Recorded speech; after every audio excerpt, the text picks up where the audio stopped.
Alhamdulillah. Allahumma ma asbah bina min ni'matin aw bi ahadin min khalqika fa minka wahdaka la syarika lak wa lakal hamdu wa lakal syukr. Ya Allah, segala puji untukmu. Tidak ada satupun nikmat yang kita rasakan pada hari ini atau dirasakan oleh siapapun dari makhluk kita Allah, melainkan nikmat itu murni anugerah Allah Jalla Jalaluhu.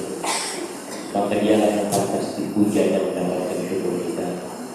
Allahumma sholli wa sallim wa zid wa barik wa akrim ala hadzal nabi karim wa ala alihi wa ashabihi ajma'in.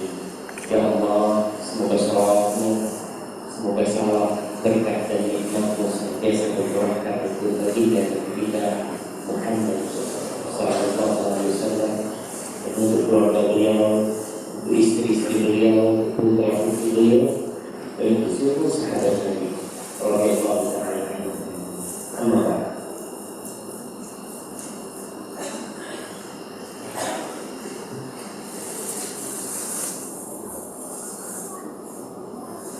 Tema kita hari ini, aku ingin seperti mereka. Rasul sallallahu alaihi wasallam, man tashabbaha biqaumin fahuwa minhum. Barang siapa yang menyerupai suatu kaum, maka dia termasuk dari kaum tersebut. Seorang manusia ketika meniru orang lain atau meniru peradaban lain, yang mendorong dia untuk meniru adalah cinta atau kekaguman dengan peradaban itu. Rasul sallallahu alaihi wasallam bersabda, "Yuhsyarul mar'u ma'ana." Orang itu akan dihimpun pada hari kiamat bersama orang yang dia cinta. Hanya karena cinta kita bisa dikumpulkan dengan Rasulullah SAW. Amal kita tidak mungkin bisa sama dengan amal Rasulullah. Hanya dengan cinta kita bisa dikumpulkan bersama Abu Bakar As-Siddiq, bersama Umar bin Khattab, bersama Utsman bin Affan, bersama Ali bin Abi Thalib. Antum sampai kapanpun beramal tidak mungkin amal antum bisa mendekati. Maka para jemaah, apakah tidak ingin kita seperti mereka? Manusia itu terpengaruh dengan apa yang dia pandang. Dia terpengaruh dengan apa yang dia dengar, apa yang dia baca. Tapi pengaruh manusia terhadap apa yang dia pandang dan dia dengar lebih besar daripada terpengaruh dengan apa yang dia baca. Oleh karena itu, kenapa pengaruh media TV umpamanya lebih besar dari pengaruh kita? Karena memang tak kalah dia memandang dan mendengar, hatinya ini begitu. Ibnu Khaldun,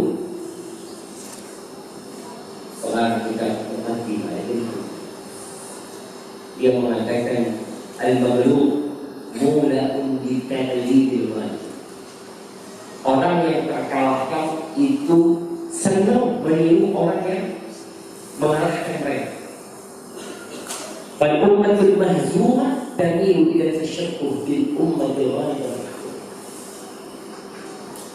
Yang menceritakan suatu umat yang terkalahkan, yang hina, maka dia akan condong untuk meniru umat-umat ini. Sampai kejadian Irak, perang Amerika kirim orang-orang Irak, ya, terjadi peperangan, mereka menang. Mereka pikir kemenangan apa terkait Amerika ini, hari ini, iya, atau melihat cukuran mereka kan? Itu orang-orang Muslim di Arab ada niru mereka. Dipikirnya menangnya ini gara-gara cukurannya itu.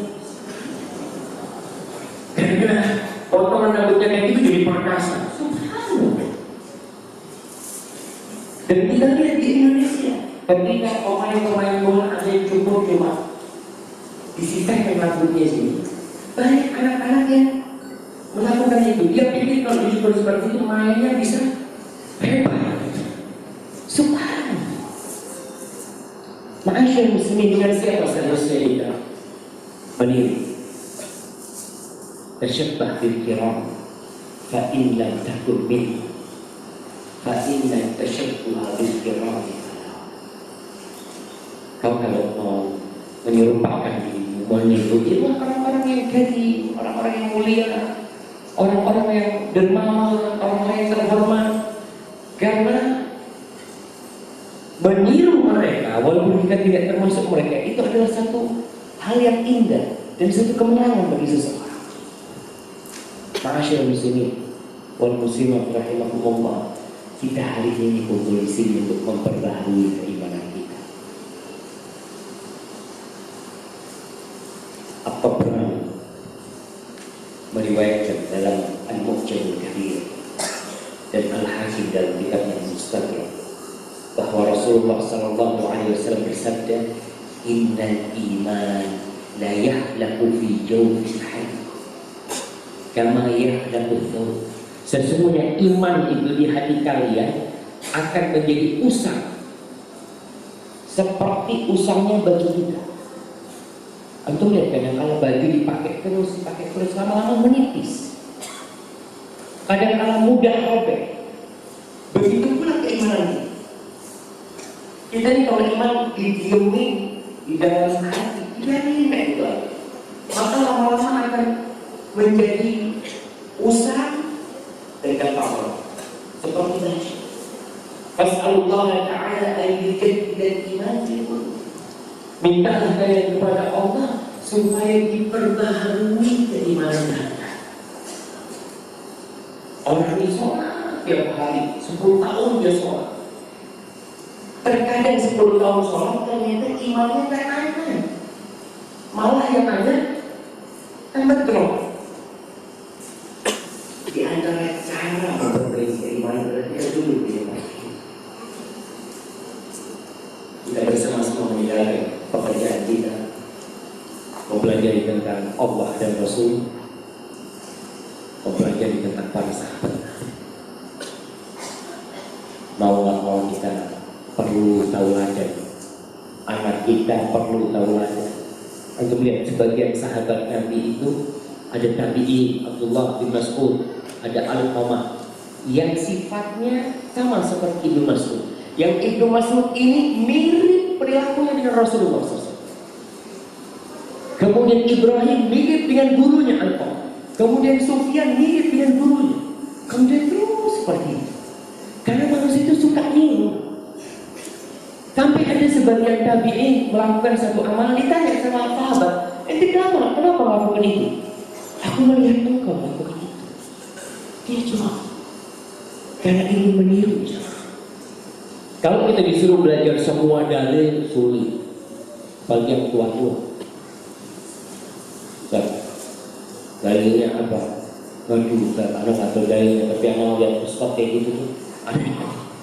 Kadang-kadang seperti itu mereka. Iya, pernah Ustaz nyampaikan dulu di mana sudah lupa.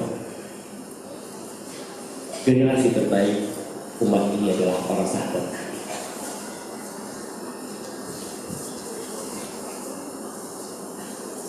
Suara apa itu ya? Mudah-mudahan suara itu tidak terdengar kembali di rumah Allah. Nah, kita ini masukkan buat umat Islam. Masjid-masjid yang masjid-masjid besar itu hampir di seluruh Indonesia punya seperti ini. Hampir di seluruh Indonesia. Oh bisa? Sebagian mengatakan itu hadiah dari Belanda. Pemerintah Belanda memberikan hadiah. Tapi kita mau Belanda itu sebenarnya Kristen. Jam yang berbunyi itu adanya di mana? Di gereja. Lonceng.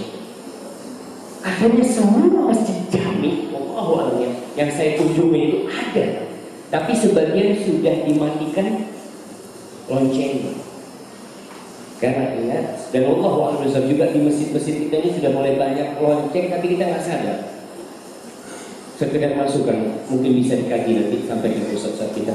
Ada Ustaz Yazid, Ustaz Abdul Hakim, ya Ustaz banyak kata ini masalah tanda adzan pakai bel, kan ada timingnya, terus nanti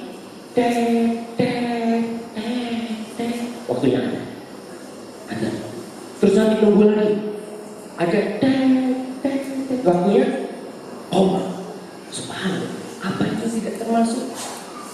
Akhirnya kita beribadah dengan suara itu, kita ada dengan suara itu, dan kita qomat karena dengar suara itu. Mungkin perlu dikaji kembali, dikarenakan kita mau disambung identitas sendiri muslimin. Kita muslim, tunjukkan identitas kita sampai mana tentang generasi terbaik. Allah berfirman di surah Al-Fatih ayat 29, Muhammadun Rasulullah walladzina ma'ahu asyidda'u 'alal kuffar ruhamaa'u bainahum. Muhammad Rasulullah alaihi salatu wassalam, beliau adalah utusan Allah.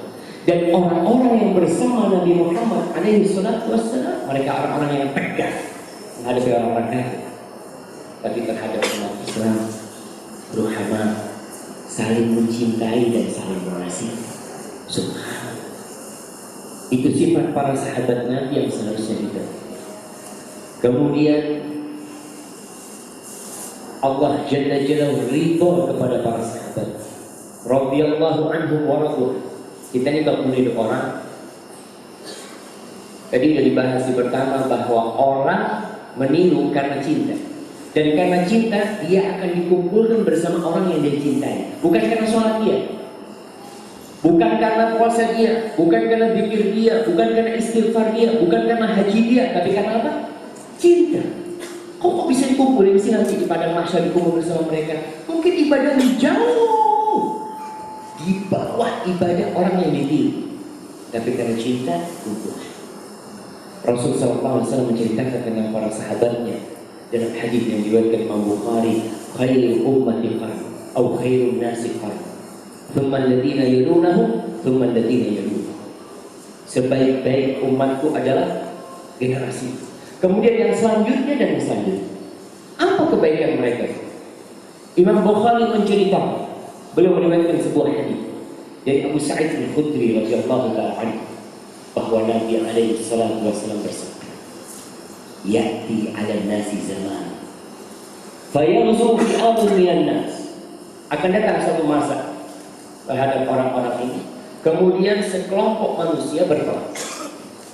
Fayaqulu, lalu mereka berkata, fikum man sahaba Rasulullah sallallahu alaihi wasallam, di kalian ada yang pernah menemani Rasul sallallahu alaihi wasallam? Fayaquluna na'am, fayuftah lahu, maka Allah menantang buat mereka. Gara-gara cuma ada sahabat, itu barokahnya sahabat. Tsumma ya'ti 'alan nasi zamanun, kemudian datang zaman selanjutnya, fayaghzu fi'amun minan nas, ini orang-orang berjuang berjihad Allah. Fayuqalu lahum fikum man sahaba ashab Rasulullah sallallahu alaihi wasallam, fayaquluna na'am, fayuftahu lahum. Ditanya, ini di pasukan perang ini ada yang pernah bertemu dengan sahabat Rasul sallallahu alaihi wasallam? Mereka mengatakan iya, karena Allah menantang.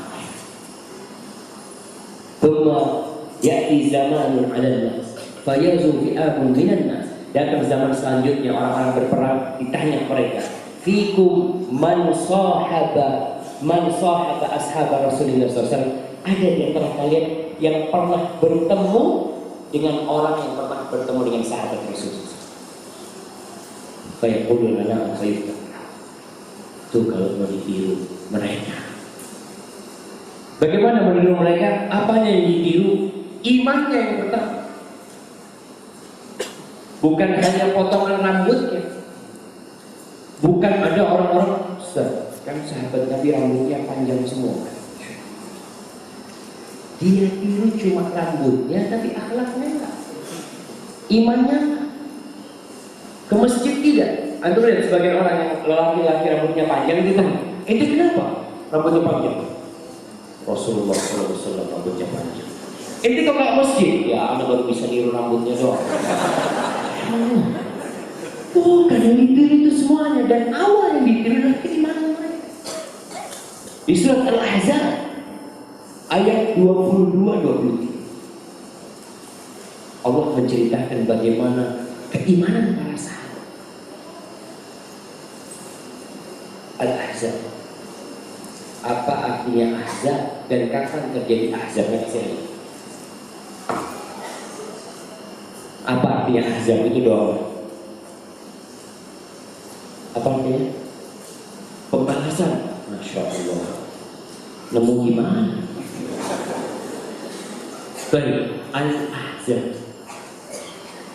Masya Allah. Sebagian langsung sejuk. Enak. Rombongan tersebut, Masya Allah, sejak kapan kita? Al-Ahzab. Nah, rombongan yang bersekutu pada tahun ke-5 Hijriah, mereka datang mau membantu Rasul SAW dan para sahabatnya.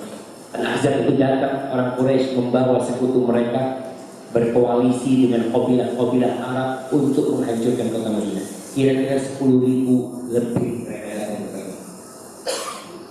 Allah menceritakan bagaimana orang-orang beriman melihat pasukan perang yang jumlahnya banyak yang belum pernah mereka lihat itu.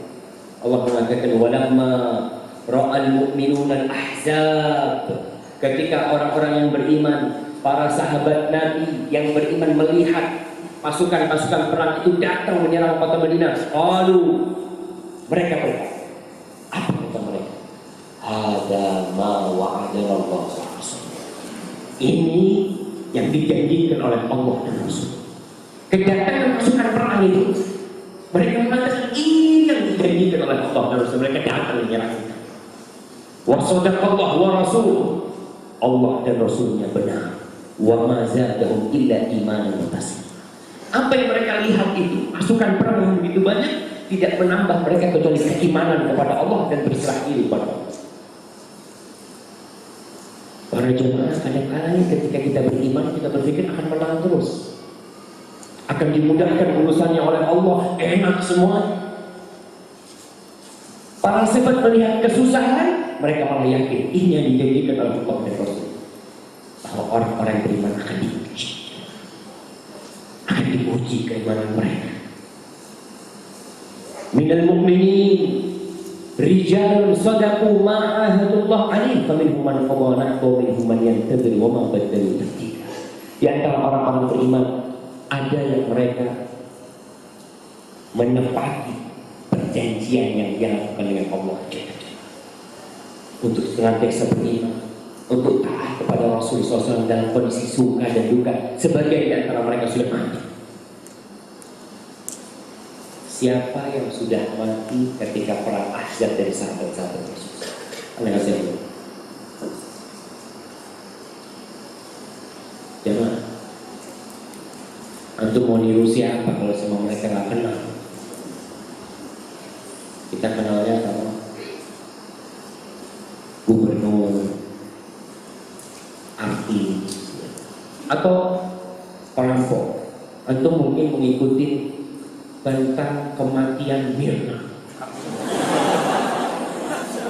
Wah, Mirna kenapa? Topinya, iya, topinya kasih siapa yang bunuh? Mungkin itu dibunuh. Ribut, ini penyidik ini. Kita nggak sahabat Nabi siapa yang meninggal? Mana? Mirna kapan meninggal? Oh, meninggal ya. Di mana meninggal? Subhanallah. Siapa sahabat yang sudah mati di ayat pada tahun 5 Hijriah itu? Kita misalnya ada orang yang sudah berjanji oleh mereka tewas. Sudah selesai tugas mereka. Perjanjian mereka siapa? Siapa? Hamzah, Mus'ab bin Umair, Abdullah bin Jahsh, sahabat-sahabat yang tewas ketika perang. Selesai mereka. Mereka berjanji akan membantu Rasulullah SAW. Mereka berjanji akan taat dalam kondisi suka duka yang mereka lakukan. Sehingga mereka. Wa minhum man yantazir, dan ada sebagian yang sedang menunggu.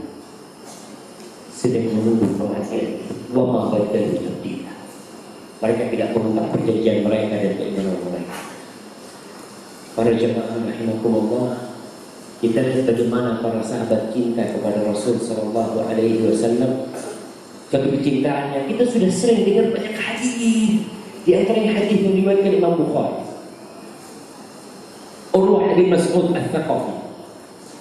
Urwah bin Mas'ud Al-Thaqafi ini kerabatnya Al-Mughirah ibn Syu'bah. Al-Mughirah ibn Syu'bah ini keponakannya Urwah bin Mas'ud. Ketika Hudaybiyah, apa itu Hudaybiyah? Mana kasih hati? Ibu-ibu ada mau jawab? Ketika Hudaybiyah, ada peristiwa-peristiwa yang harus melangkah di tengah kita. Kita belajar sejarah Rasul SAW cuma 23 tahun. Perjalanan hidup Rasul SAW 23 tahun, gak panjang sebenarnya. Kadang-kadang kita bisa berbicara sejarah Indonesia, ya terlalu panjang. Ini cuma 23 tahun kita pun tidak mengerti. Hudaybiyah, ketika Rasul SAW mau umrah ke Mekah, kemudian gak boleh masuk. Itu perjanjian Hudaybiyah. Al-Mughirah bin Syu'bah, dia termasuk sahabat yang masuk Islam setelah membunuh teman-temannya. Ada 13 syahidnya ketika berangkat ke Romawi, dapat duit sama Al-Mughirah bin Syu'bah, dibantai semua, duitnya hilang. Datang ke Madinah, masuk Islam. Kata Rasulullah SAW, "Ammal Islam qabil." Kalau Islam aku terima. Ada pun harta ini enggak. Oh, mengambil harta dengan cara yang tidak benar. Ya udah. 13 orang yang dibunuh di Taif itu, mereka semua mau perang sama kabilahnya Al-Mughirah bin Syu'bah. Urwah bin Mas'ud Al-Thaqafi, pamannya Al-Mughirah bin Syu'bah, menanggung semua darah itu. Dia bayar. Per nyawa dibayar berapa? 100 ekor unta. Bertahun-tahun dibayar, mikir Urwah bin Mas'ud. Ketika kejadian Hudaybiyah, Urwah bin Mas'ud termasuk yang dikirim untuk negosiasi dengan Rasulullah SAW.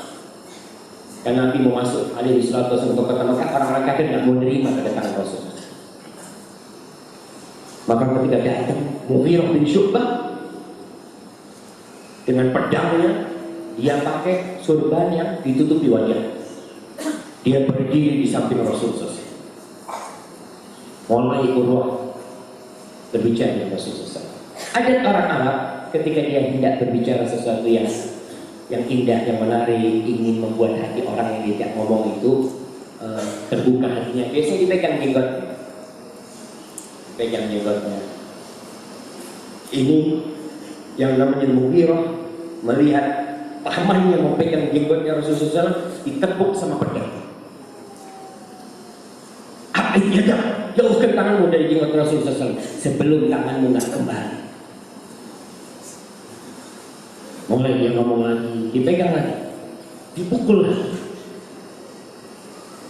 Kata Urwah setelah beberapa kali dipukul, "Man-hada? Siapa ini? Malah ada kok kasar ngomongnya."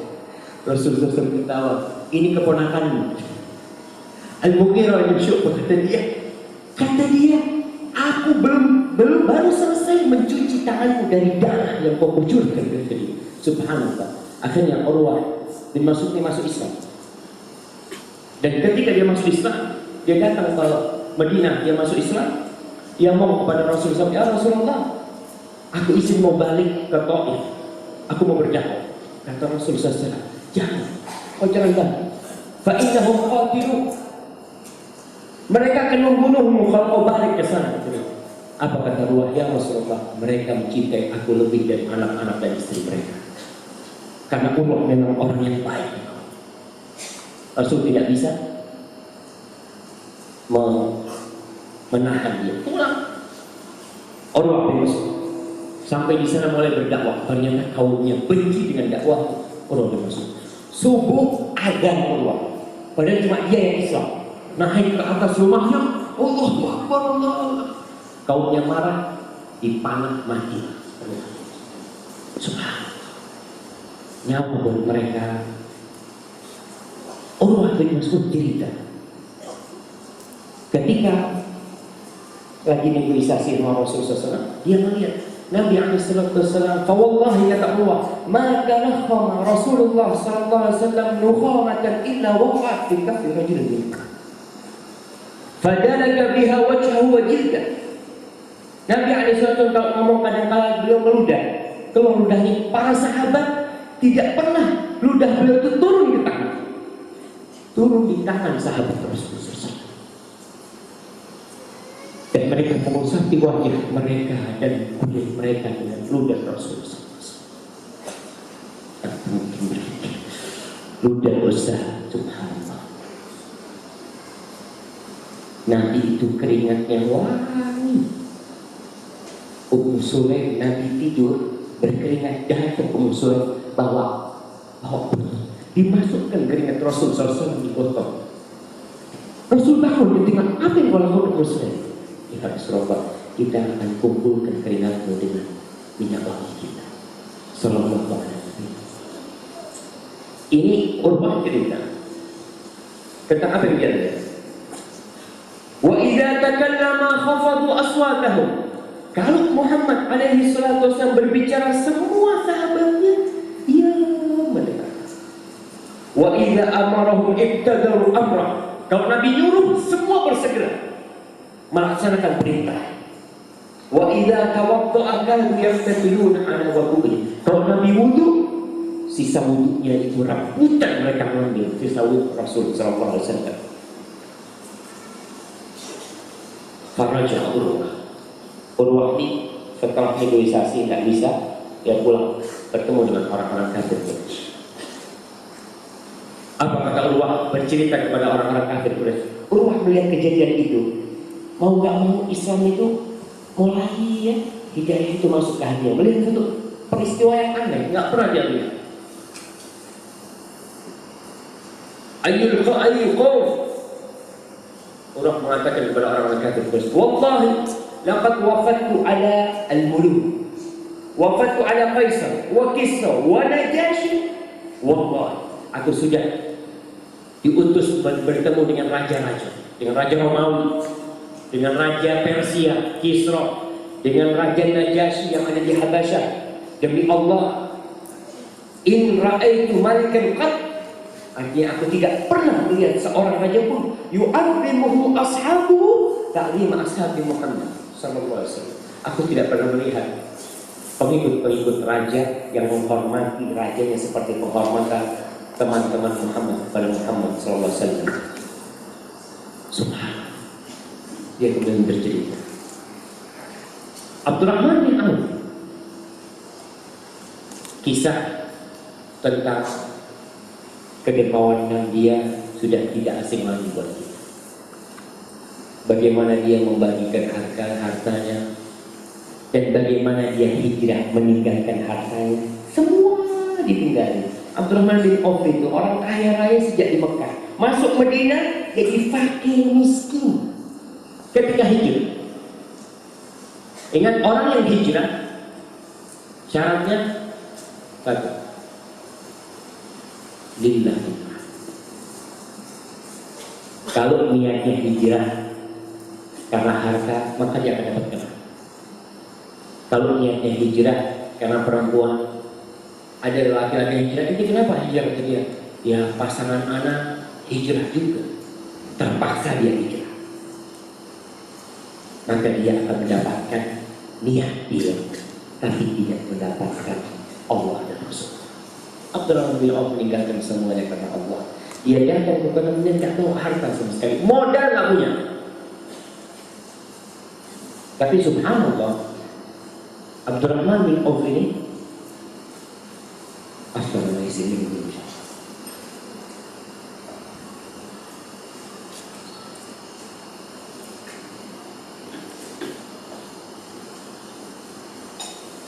Bismillah, jamaah mungkin yang di depan bisa maju sedikit. Jangan untuk dia merapat tuh. Ibu-ibu juga, ibu-ibu jangan pelit ibu-ibu. Maju ke depan merapat ya. Tidak tinggal pun tafassahu bil majalis. Fafsahu yafsahillahu lakum. Kalau dikatakan kepada kalian luaskanlah merapat, maju ke depan, bergerak sedikit ke depan, Allah akan meluaskan hati ibu, meluaskan hati bapak-bapak, dan meluaskan rezekinya.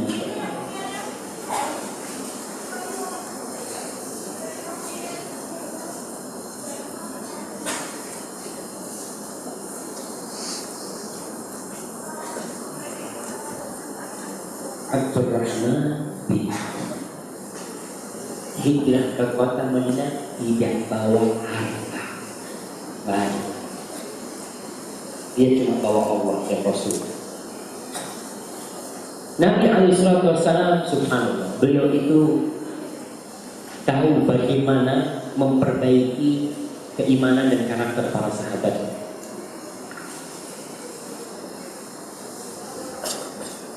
Karena Abdurrahman ini orang kaya, maka di kota Madinah dijadikan saudara dengan orang kaya pula. Soalnya orang kaya kalau jatuh miskin langsung berat dia. Kadang-kadang nggak sabar. Maka Rasulullah karena kasih dijadikan Abdurrahman saudara dengan Sa'ad ibn Rabi. Orang kaya Sa'ad ibn Rabi. Orang kaya benar sama dengan Abdurrahman bin Auf. Cuma asalnya Abdurrahman sudah habis duitnya, Sa'ad masih kaya karena dia berusia. Abdurrahman ditawarin, Abdurrahman, aku nih punya kebun yang luas, separuhnya buat kamu. Aku nih punya 2 istri, subhanallah. Sampai seperti itu kecintaan para sahabat kepada saudaranya. Rasulullah SAW mengatakan, la yu'minu ahadukum hatta yuhibba li akhihi ma yuhibbu li nafsihi. Kalian tidak akan beriman sampai kalian mencintai saudaranya seperti mencintai diri sendiri. Sa'ad bin Rabi mencintai Abdurrahman sama dengan dirinya sendiri. Maka dia katakan, istriku 2, aku cari. Kau lihat, mana yang kau suka, aku cari yang 1. Kemudian kau tunggu masa idahnya, kau lihat. Sampai seperti itu kecintaan. Jadi meletakkan orang lain seperti diri sendiri. Antum bisa bayangin kalau kita hidup seperti itu di dunia. Nggak ada orang nipu. Kenapa? Kenapa aku nipu? Kau itu sama aku sama. Nahnu ruhani fi jasadin wahid. Aku sama kau itu saya 2 roh dalam 1 tubuh. Jadi tidak akan ada penipuan, pencurian, perampokan. Karena orang lihat saudaraku yang kau rampok siapa muslim, saudaramu yang kau curi, yang kau ambil sandalnya muslim. Abdurrahman bin Auf meletakkan, saat Nabi meletakkan Abdurrahman seperti dirinya sendiri. Tapi Abdurrahman bin Auf meletakkan saat Nabi seperti diri dia. Maka dia mengatakan barakallahu fi malika wa ahlika. Semoga Allah memberkahi hartamu dan keluarga. Kira-kira kalau kita sekarang yang ditawarin, antum nih kalau ditawarin, apa yang antum katakan? Alhamdulillah. Anak lagi susah gitu. Abdurrahman bin Auf lagi susah. Lagi susah nggak bawa apa-apa. Tapi apa kata Abdurrahman bin Auf? Mudah-mudahan Allah berkahi hartamu dan keluargamu. Dulu lagi ada suku, tunjukkan di mana ada pasar. Aku mau kerja, aku mau kerja. Aku gak pantas hidup dari pemberian orang. Aku mau kerja. Jiwa besar bertemu dengan jiwa besar. Begitulah para sahabat Rasulullah SAW. Ketika perang Badar, dalam hadis riwayat Imam Bukhari, Abdurrahman bercerita tentang perang Badar. Ini lafis saf yaum Badr. Aku ketika itu ada di saf. Ketika perang Badar di barisan. Idil tafattu, aku noleh ke sampingku, fa idza an yamini wa an yasari fatayani hadits sin. Di kanan dan kiriku aku melihat 2 anak muda. Satu yang muda belia umur, yang menurut dia belum bisa perang kita. Fa ka'anni lam aman bimakanihima. Aku kayaknya merasa tidak aman dengan keberadaan kedua orang. Kalau kita perang di kanan kiri kita orang yang gagah perkasa kan paling enggak kita akan aman ketika diserang dari kanan atau diserang dari kiri.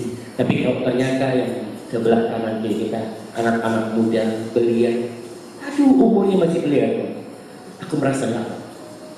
Belum pernah, baru di barisan. إذ قال لي أحدهما سرا من صاحبه. Tahu-tahu salah satunya berbisik kepadaku, ya am, wahai pamanku, hari ini Abu Jahal, tunjukkan kepadaku mana Abu Jahal, tunjukkan kepadaku mana Abu Jahal. Fakultu ya ibna akhi, fama tasna'u bihi, wahai anak saudaraku, ada apa kau dari Abu Jahal? Apa yang kau inginkan dari Abu Jahal? Apa kata anak muda ini? Ukhbirtu annahu yasubu Rasulullah SAW. Aku dapat berita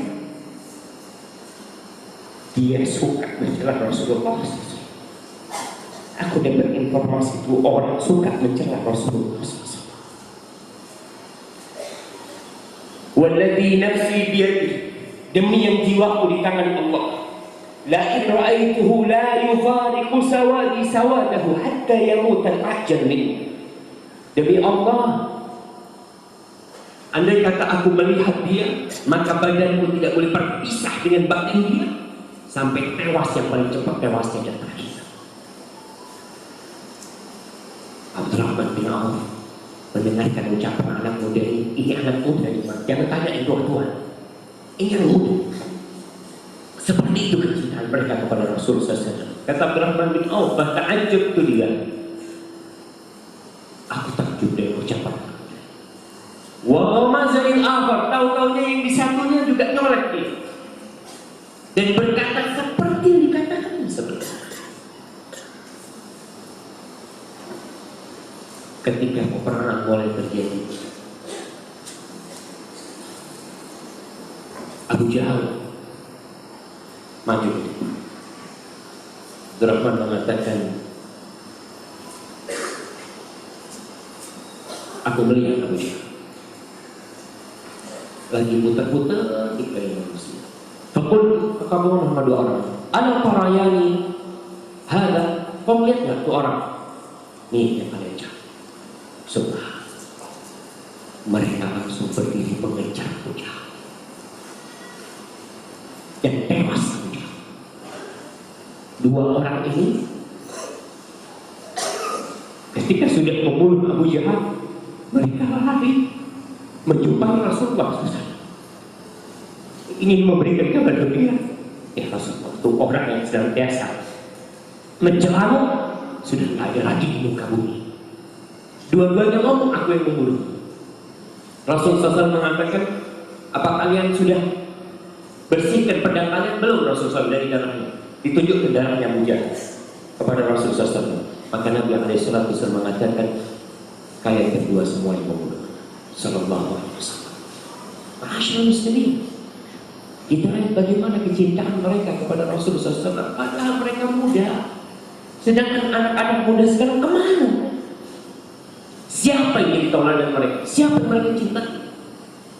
Kita lebih sering membaca informasi berita-berita tiap hari yang kiranya kurang bermanfaat buat kita. Mungkin kebodohan dengan berita itu tidak membuat kita jadi sakit, enggak? Tapi kita terus mendengar. Bukan haram mengikuti berita-berita yang ada, tapi tolong ikutilah berita tentang sahabat-sahabat Rasulullah, supaya keimanan kita tidak jadi usang.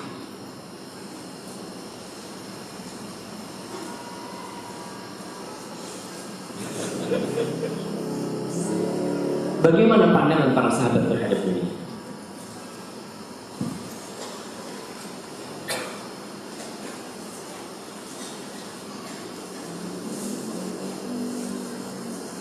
Supaya kita tahu dan sadar, para sahabat sudah meninggal dunia, semuanya sudah.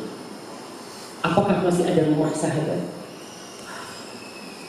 Antum masih melihat tanah yang dimiliki oleh Abdurrahman bin Auf, tanah yang dimiliki oleh Utsman bin Affan, tanah kebun yang dimiliki oleh Sa'ad bin Rabi'? Mana semua meninggal? Ternyata mereka meninggal dunia juga. Kita pun akan meninggal dunia seperti mereka meninggal dunia. Pandangan sahabat kepada kehidupan dunia, apa sih yang mereka senangi dari kehidupan dunia? Sebagian sahabat itu kalau ditanya, ada sebagian yang mau meninggal dunia. Ketika ditanya, oh kenapa kok sedih ketika meninggal dunia? Jadi ya, aku sedih Bukan sedih karena aku meninggalkan dunia, karena aku sedih dengan kenikmatan sholat malam di musim dingin dan kenikmatan puasa sunnah di musim panas. Sholat malam di musim dingin panjang malam, dan puasa di musim panas panjang siang. Itu kenikmatan mereka. Mereka sudah menjadikan ibadah sebuah kenikmatan dan kelezatan. Tidak berat mereka beribadah. Kita kadang-kadang beribadah, ya Allah, imamnya sholatnya panjang sedikit, subhanallah, pindah ke masjid, cari masjid yang lain. Jabir bin Abdullah Al-Ansari. Jabir ini dia sahabat yang menikah dengan janda, padahal dia masih bujang. Bapaknya tewas ketika perang Uhud, meninggalkan 9 adik perempuan. Jabir yang ngurusin mereka. Maka Jabir meninggal dengan janda. Ketika bertemu dengan Rasulullah SAW, ditanya, kau nikah? Iya, Rasulullah SAW. Sayyid Aubik, kau nikah itu janda apa atau gadis? Balik lagi. Tapi aku nikah itu adalah janda. Halah bikran. Kenapa kau tidak menikah dengan gadis? Kau bersendagura dengan dia mempermainkan engkau, kau mempermainkan dia. Dia pun mengatakan, ya Rasulullah, bapakku meninggalkan anak-anak. Kalau aku kawin sama gadis, aku ngurusin tambah lagi yang aku urusin. Itu dia. Maka dia ingin menikah dengan perempuan yang paling tidak membantu aku ngurusin adik-adikku. Subhanallah. Ya betul. Jabir berkata dalam hadis riwayat Tirmidzi, laqiyani Rasulullah sallallahu alaihi wasallam, pulang dari perang Uhud, aku berjumpa dengan Rasulullah SAW. Lalu Nabi alaihi wasallam bersabda kepada dia, ya Jabir, mali araka munkasiran. Wahai Jabir, aku kenapa melihat kau sedih di wajahmu? Ada kesedihan di wajah. Apa penyebabnya? Dia mengatakan, ya Rasulullah, ustushhida abi, qutila yawma, wa taraka iyalan wa dayna. Abiku meninggal, tewas di perang Uhud. Dia meninggalkan anak yang banyak dan utang. Subhanallah. Itu yang membuat Jabir bersedih. Lalu Nabi mengatakan kepada Jabir, afala ubashiruka bima laqiya Allah bihi abak. Jabir, kau mau nggak kasih kabar gembira tentang bagaimana perjumpaan Allah dengan Bapa? Allah berjumpa dengan Bapaknya. Gimana ya Rasulullah? Gimana wahai Rasulullah SAW? Nabi mengatakan, ma kallamallahu ahadan qattu illa min wara'i hijab. Allah tidak pernah berbicara dengan seseorang kecuali dari balik hijab. Wa ahya abaka fakallamahu kifah. Allah berbicara dengan ayahmu tanpa hijab. Bapaknya sudah meninggal. Faqala, lalu Allah mengatakan kepada bapaknya Abdullah, ya abdi, tamanna alayya ukhti. Wahai hambaku, kau minta kepada apa yang kau minta? Apa yang kau inginkan kepadaku, aku akan berikan. Kau, maka Abdullah bapaknya Jabir berkata kepada Allah, Rabbi, tuhyini fa'uqtalu fika thaniyatan. Wahai Rabbku, aku minta kau hidupkan aku, agar aku berperang kembali dan mati kembali untukmu, ya Allah. Subhan. Qala Rabb, maka Allah berkata kepada bapaknya Jabir, innahu qad sabaqa minni annahum ilaiha la yurja'un. Sudah jadi keputusanku, nggak bisa orang mati balik lagi. Allah turunkan firman Allah, wala tahsabanna alladziina qutilu fi sabilillah amwat bal ahya'un 'inda rabbihim yurzaqun. Subhanallah jemaah. Seperti itu mereka memandang dunia. Apa sih yang kau cari sebenarnya? Kita seharusnya memang berlomba-lomba beramal. Tapi amalannya, kumpulkan harta, perbanyak harta, nggak apa-apa. Tapi ingat dengan firman Allah, wabtaghi fima ataka Allah ad-dar al-akhir wa la tansa nasibaka minad dunya. Kau carilah dengan apa yang Allah berikan kepadamu akhirat. Dan jangan lupa kalau itu hidup di dunia. Orang jangan sedekah, tapi dia melantarkan anak istrinya. Ada orang berdakwah kemana-mana, kadang-kala anak istrinya nggak dihidupi. Oke, kau berdakwah, tapi kau punya tanggung jawab anak istrinya. Kau harus hidupi mereka. Sahabat Nabi Sa'ad bin Abi Waqqas, anaknya Sa'ad yang bernama Ishaq bin Sa'ad cerita tentang bapak. Haddatsani Abi bahwasanya Abdullah bin Jahash ketika perang Uhud ngomong yang berjalan sama Sa'ad, ketika mau doa, ada tentu Allah Azza wa Jalla, yuk kita doa, ayo doa. Maka mereka cari tempat di Uhud untuk berdoa. Yang pertama doa Sa'ad, maka Sa'ad berdoa, ya Rabbi. Ini doanya Sa'ad pernah ini. Idza laqiyana al-qauma ghadan, kalau besok aku berjumpa dengan musuh, falaqini rajulan syadidan ba'suhu syadidan harduhu uqatiluhu fika wa yuqatiluni thumma arzuqni dhafar alayhi hatta aqtulahu wa akhudha salama. Ya Allah, kalau besok kau berjumpakan aku dengan musuh, jumpakan kepadaku musuh yang gagah perkasa, musuh yang kuat, yang dia berusaha membunuhku dan aku berusaha membunuh dia, kemudian kau menangkan aku atas dia. Aku bisa membunuh dia dan aku mengambil harta rampasan. Amin, katanya Abdullah bin Jahash. Apa hubungan Abdullah bin Jahash dengan Rasul SAW? Maka jadi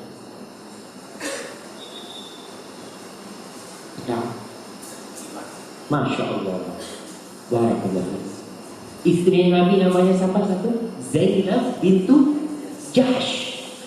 Ini iparnya Rasul SAW, Abdullah bin Jahsh. Dengan kita menghafalkan bini, paling tidak kita akan tahu siapa. Lalu kata Sa'ad, ayo kau doa. Akhirnya Abdullah bin Jahsh berdoa. Sama kira-kira doa. Apa kata dia? Allahumma rzuqni ghadan, ya Allah berikan kepadaku besok rizki. Apa rizki yang diminta? Mobil mewah, istri yang cantik, kendaraan yang banyak, rumah yang seperti istana. Yang diminta oleh Abdullah bin Jahash, berikan rizki kepada aku besok seorang yang gagah perkasa, yang kuat. Yuqatiluni wa uqatiluhu, dia berusaha membunuhku dan aku berusaha membunuh dia. Thumma ya'khudhu, kemudian dia berhasil membunuh. Lalu dia memotong hidung dan memotong telinga. Fa idza laqituka ghadan, kalau besok aku berjumpa dengan engkau ya Allah pada hari kiamat, engkau bertanya kepadaku, ya Abdullah, fima judi'a anfuka wa udhuna. Abdullah, kenapa telinga dan hidungmu hilang seperti itu? Fa'aqulu fika wa fi Rasul. Lalu aku mengatakan kepadamu, ya Allah, aku melakukan itu karena engkau ya Allah dan karena Rasul SAW. Fataqulu sadaqta, lalu kau menjawab, benar, kau melakukan itu untukmu. Qala Sa'ad, kata Sa'ad mengatakan kepada anaknya Ishaq bin Sa'ad, doanya Abdullah lebih baik daripada doa bapak. Di akhir siang itu aku melihat telinga dan hidungnya digantung di pohon-pohon. Selesai dunia memang akan ditinggal. Sekarang atau besok kita akan meninggalkan dunia. Ubay bin Ka'ab, sahabat Nabi yang banyak bersalawat kepada Rasul SAW, yang dia ingin menjadikan semua doanya untuk Rasul SAW. Yang pernah Ubay bin Ka'ab ini keluar dari masjid Nabawi alaihi salatu wassalam, lalu Nabi mengatakan, ya Ubay, sebelum kau keluar aku kasih kau amal. Surat yang paling mulia dalam Al-Quran Al-Karim itu surat Al-Fatihah. Ubay ini termasuk penulis wahyu dan dia menghafal Al-Quran. Dalam hadis riwayat Muslim, Rasul sallallahu alaihi wasallam mendatangi Ubay. Ya Ubay, Inna Allah amarani an ukri'aka surat al-bayyinah, surat lam yakunil ladina kafaru min ahli. Allah kata Nabi menyuruhku untuk membacakan kepadamu surat ini, lam yakunil ladina kafaru min ahli kitab wal musyrikina munfakina hatta ta'tiyahumul bayyinah. Kepada Ubay tanya, ya Rasulullah, wa sammani laka, Allah sammani laka, Allah menyebut nama untukmu, Allah menyebut nama untukmu. Nabi mengatakan, nah, iya, Bapak, nah, sebaliknya. Antum bisa bayangkan di antara semua sahabat Nabi, di antara seluruh makhluk Nabi, Allah menyuruh Nabinya alaihi salatu wasallam membacakan suratul Bayyinah kepada Ubay bin Ka'ab. Ubay bin Ka'ab punya amalan apa Ubay? Itu bisa bayangkan. Apa yang menyebabkan Allah memerintahkan kepada Rasulullah SAW agar membacakan surat khusus kepada Ubay bin Ka'ab radhiyallahu ta'ala. Dia banyak bersalawat kepada Rasulullah SAW. Dia banyak membaca Al-Quran Karim. Dia menulis wahyu. Dia sahabat yang begitu cinta kepada Rasulullah SAW. Kalau kita melihat zuhudnya para sahabat, Masya Allah. Tadi kita dengar bagaimana Abdurrahman bin Auf meninggalkan semua hartanya untuk hijrah. Ternyata ada sahabat Nabi yang lain, Suhaib Ar-Rumi, Suhaib bin Sinan Ar-Rumi. Ibnu Abbas bercerita tentang sebab turunnya firman Allah, wa minan nasi man yashri nafsahu ibtigha'a mardatillah wallahu ra'ufur rahim di surat Al-Baqarah. Sebabnya itu Suhaib ini masuk Islam di Mekah. Dia masuk Mekah itu miskin, nggak punya apa. Di Mekah dia berusaha, dia bisa membuat sesuatu, dia punya keterampilan, akhirnya jadi kaya raya. Ketika mau hijrah, kata orang Mekah, Suhaib, itu masuk Mekah miskin. Ingat, itu fakir masuk Mekah. Mana mungkin kita biarkan kau keluar Mekah dengan kekayaan? Apa kata Suhaib? Mengatakan kepada mereka, kalau aku serahkan semua harta itu, kau perbolehkan aku hijrah. Kau hijrah. Ditinggal semua. Kenapa? Untuk Allah dan Rasul. Para sahabat itu hidupnya susah, tapi mereka gak pernah ngeluh dengan kesusahan yang mereka dapat. Utbah ibn Mas'ud ketika dia menjadi gubernur Basrah, dia sahabat, dia berceramah di depan manusia. Dalam hadis riwayat Muslim, dia mengatakan, walaqad ra'aituni sabi'a sab'atin ma'a Rasulillah sallallahu alaihi wasallam ma lana ta'amun illa warithus syajar. Aku melihat diriku orang ketujuh bersama Rasul sallallahu alaihi wasallam. Kita tidak punya makanan kecuali daun pohon. Kita tidak punya makanan kecuali daun pohon. Antum jamaah kalau berbicara pohon di sini, Masya Allah, banyak daunnya yang bisa dibikin lalat. Masya Allah, Allahumma shalli barik.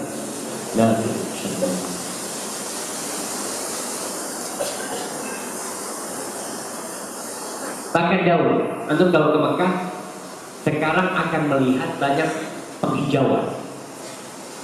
Tapi yang hijau itu banyak tanaman baru sekarang ini. Kalau yang tanaman pada pasir itu yang ada durinya, ada tanaman pada pasir yang tumbuh sendiri itu yang banyak dipakai, yang dimakan sama orang. Katanya Utbah bin Ghazwan, kita nggak punya makanan kecuali daun pohon.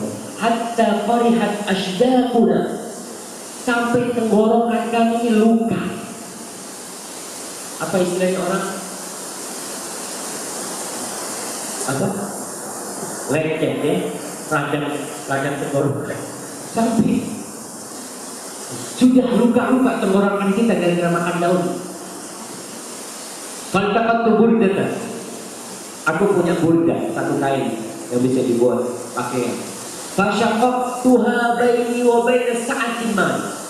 Satu kain itu aku bagi dua, aku sobek, separuhnya aku pakai dan separuhnya dipakai oleh Sa'ad bin Abi Waqqas. Baju nggak punya, maka dia ya kalau kain lebar kan bisa untuk baju dan sarung pada kawan. Tapi karena dia berdua bersama Sa'ad bin Abi Waqqas, maka disobek sama dia. Separuhnya digunakan oleh Sa'ad bin Abi Waqqas, separuhnya dipakai dia. Atasannya nggak ada. Untuk sekarang berapa punya KTP? Ibu-ibu Masya Allah beli pakaian lagi, beli pakaian ini. Setiap melihat pakaian Masya Allah bagus banget. Gak apa-apa beli, tapi satu keluarin. Setiap beli satu keluarin satu, beli dua keluarin dua. Jangan sampai lemarinya penuh. Karena biasanya kalau lemarinya penuh, setan akan berbisik. Beli lemari lain, kayaknya masih bisa beli lemari lain. Itu terjadi. Nah, tapi kalau cukup lemarinya, nggak akan ada perasaan itu. Setiap beli satu keluarin. Walaupun Ustaz masih baru, mana keluarin Bismillah. Allah kasih ganti itu. Yang dipakai orang itu yang akan kita pakai dan yang kita pakai sendiri, entah akan jadi apa. Kata Utbah bin Mas'ud, ini cerita setelah wafatnya Rasulullah SAW. Dia ngomong di mimbar di kota Basrah, sekarang dikuasai di Irak sana. Fama asbaha al-yawma minna ahadun illa asbaha amirati ala misra minal amsar, ala misrin minal amsar, wa inni a'udhu billah an akuna fi nafsi aziman wa inda Allahi sahih. Kata Utbah bin Mas'ud, sekarang ini sahabat Nabi Masya Allah hidupnya. Sebagian jadi gubernur di sana, sebagian jadi gubernur di sana. Karena setelah wafatnya Rasulullah SAW, Islam jauh. Dan para sahabat bertebaran menjadi amir-amir. Lalu Utbah bin Mas'ud mengatakan, wa inni a'udzu billah. Aku benar-benar berlindung kepada Allah dari menjadi orang yang besar di diriku tapi kecil di Allah Subhanahu. Itu orang banyak dari kita yang mungkin di hadapan orang dia besar, terkenal, muncul TV, mungkin ceramah, banyak orang yang suka sama dia, keluar Masya Allah dihubungi sama dia. Hati-hati, jangan sampai Allah, jangan sampai kita besar di depan orang tapi kecil di depan Allah. Berusaha kita menjadi orang yang biasa-biasa saja, tapi Allah melihat kita. Jalla fi'ala. Hadis ini riwayat Muslim. Sahabat tidak maksum. Sahabat manusia biasa. Mereka juga terjebak dalam dosa. Dalam hadis riwayat Imam Muslim, kisah seorang wanita dari Ghamid, dari Juhainah, yang datang kepada Rasulullah SAW. Bagaimana taubatnya sahabat? Allah menceritakan tentang penghuni surga itu, walladzina idza fa'alu fahishatan aw zalamu anfusahum dzakarullah fastaghfiru li dzunubihim wa man yaghfiru dzunuba illa Allah wa lam yusiru 'ala ma fa'alu wa hum ya'lamun. Mereka tidak berlarut-larut dengan dosa mereka. Perempuan datang menjumpai Rasulullah SAW. Ya Rasulullah, inni hubla minaz zina fatahhirni. Wahai Rasulullah, aku hamil dari hasil zina, maka sucikanlah. Bukan berarti orang yang sudah haji tidak terjerumus dalam dosa. Tidak. Tapi orang yang sudah haji, orang yang datang ke masjid, ketika dia berbuat dosa, dia tahu beban dosa, maka dia akan berusaha untuk bertobat. Dia datang ke Rasulullah SAW mengatakan, fatahhir, sucikan aku nih, anak di dalam perutku dari hasil zina. Kata Rasulullah SAW, pulang. Pulang sampai orang itu anak. Dan Nabi berwasiat kepada orang-orang di kampungnya agar bertindak baik kepada di perempuan. Karena biasanya kalau pelaku dosa bertobat, orang memandangnya jelek. Oh, ini perempuan ini pernah berzina seperti itu. Nabi berwasiat kepada kaumnya untuk menjaga dan merawat itu anak. Setelah anak itu lahir, datang lagi ke Rasulullah SAW. 9 bulan menunggu rajanya. Bagaimana perasaan dia? Dosa yang menghantui dia selama 9 bulan karena belum disucikan. Setelah 9 bulan anak itu lahir, dia datang menjumpai Rasulullah SAW. Ya Rasulullah, qad wada'tu, ini anaknya udah lahir. Rasulullah SAW, sucikan aku wahai Rasulullah SAW. 9 bulan beban dosa dia banyak. Kata Rasulullah SAW, arbi'i, kau susui dia sampai sempurna. Pulang lagi nih sahabat perempuan, disusui 9 bulan plus 2 tahun. 2 tahun 9 bulan beban dosa ada di benak dia. Setelah selesai nyusu yang 2 tahun, anaknya sudah mulai makan roti. Dia bawa tuh anaknya menjumpai Rasulullah SAW. Ya Rasulullah, ini anaknya udah bisa makan ya Rasulullah. Tohirni, sucikan aku wahai Rasulullah. Mereka tidak pernah meremehkan dosa. Mereka tahu dosa ini adalah raka dan tidak menanti mereka. Dia ingin disucikan dulu. Lalu Rasulullah SAW meminta anaknya itu untuk dipelihara oleh para sahabat. Digalilah sebuah lubang, perempuan ini tangan di dalamnya, dirapatkan pakainya, dilempar oleh batu di lantai sampai meninggal. Ketika pelemparan itu, ada darah yang muncrat mengenai Khalid juga. Kemudian Khalid mencela. Nabi SAW mengatakan, laqad tabat taubatan law kutibat ala 70 min ahli Madinah tidak. Perempuan ini telah bertobat, jangan kau cela. Kalau pahala tobatnya dibagi untuk 70 orang sahabat Nabi di Madinah, cukup buat mereka. Kalau pahala tobatnya dibagi untuk 70 sahabat Nabi, cukup untuk 70 mereka agar mereka masuk surga Allah. Subhanallah. Wahal wajadta afdal man min anjadat binafsiha lillahi azza wa jalla. Apakah kau lihat orang yang lebih mulia dari orang yang menyerahkan jiwanya untuk Allah Jalla Jalla? Dia tahu bakal mati. Subhanallah. Kita belajar dari sahabat Nabi. Seharusnya kita seperti mereka, tidak meremehkan dosa. Mengenai dosa kecil, gampang nanti istighfar, nanti seperti ini. Tidak. Mereka berusaha menyucikan diri mereka sebelum neraka yang menyucikan diri mereka. Rasulullah SAW menyolati itu wanita. Sebagian sahabat bertanya, ya Rasulullah, aku salli alaiha wa qad zanat. Gimana kau menyolati dia padahal dia sudah berzina? Nabi mengulang, laqad tabat taubatan, perempuan ini telah bertobat. Kalau tobat itu dilakukan oleh sahibu masjid, orang yang bisa ambil itu pergi dari rakyat, dikasihkan ke mereka cukup, diampuni dosa. Maka di sini kita bisa memahami ucapan sebagian salah. Rubba ma'siyatin dakhala biha al-'abdul jannah wa rubba ta'atin dakhala biha al-'abdun nar.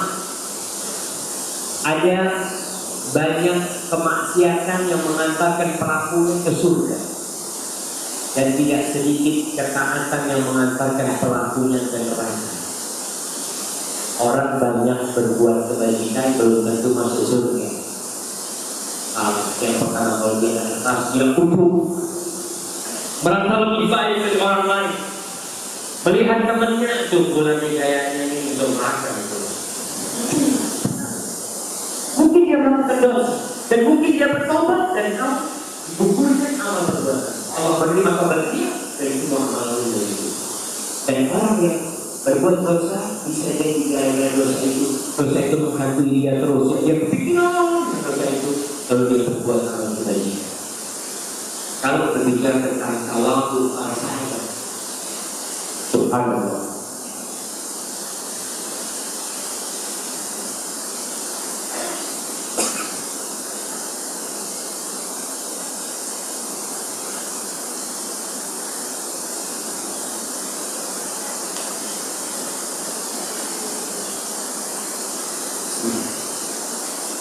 Umar bin Khattab dalam hadis riwayat Imam Bukhari dan Muslim, Abu Mansur berkata, "Kuntu jalisan inda Umar radhiyallahu."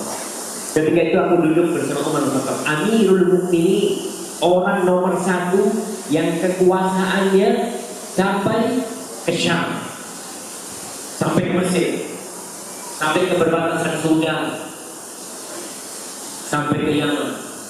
Semua jazirah Arab di bawah kekuasaan Umar bin Khattab. Abu Mansur cerita, ketika aku lagi duduk bersama Umar bin Khattab, tahu-tahu datang Safwan bin Umayyah, seorang sahabat Nabi, bijabnatin yahmiluha nafarun fi abad, dengan piring besar dan nampan besar yang dibawa oleh orang banyak pakai kain, potongnya digotong ke makan. Lalu diletakkan di hadapan Umar bin Khattab makanannya. Pada Umar nasan masakin wa alqa min arab min alqa inas haula. Umar memanggil orang miskin dan budak-budak sini pun. Qala inda dzalika.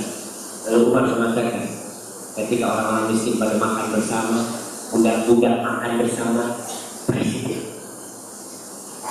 satu piring.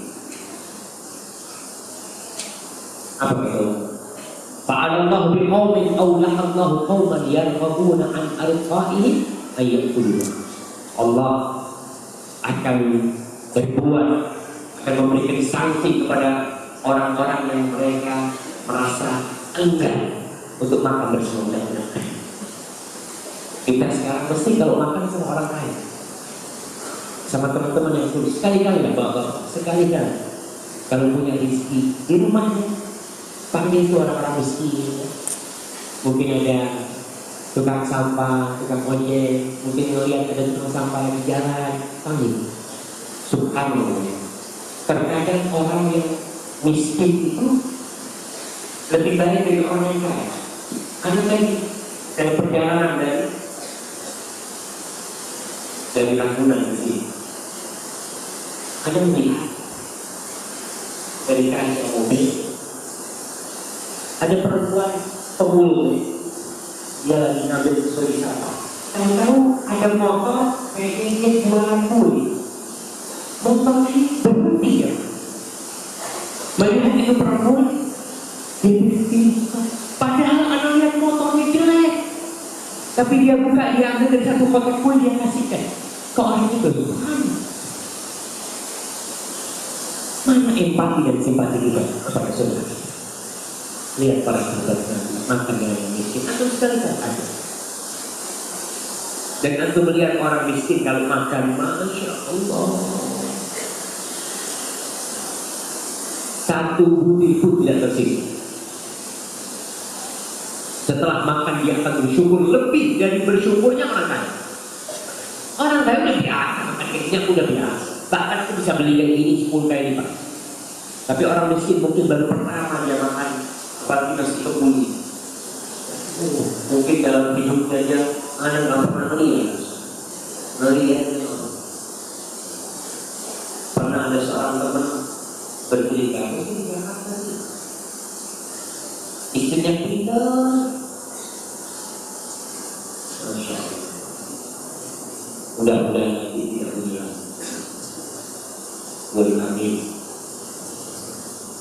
Dia ngomong, kita kan pintar masak nasi kebun, nasi biryani macam-macam. Suatu hari dia masak banyak, anak panggil itu tukang-tukang ojek, orang-orang biasa makan sudah panggil semua. Masya Allah, mereka makan sampai bersih. Ceritanya bisa lebih seminggu. Makannya sekali ceritanya, Masya Allah, kita waktu makan di rumah itu ingat saja. Masya Allah, banyak banget tuh. Tapi kalau orang kaya akan cerita nih, udah biasa makan kayak gitu. Mungkin ceritanya nggak enak, oh itu nasinya agak keras, itu kayak gini, itu makan. Tapi kalau orang miskin, Masya Allah, mau keras mau apa, nikmat. Maka sekali-kali untuk berangkat ke tempat, ada tempat-tempat pembuangan apa? pembuangan sampah gitu, banyak orang mampu, banyak pemulung atau anak-anak yatim. Jangan mereka.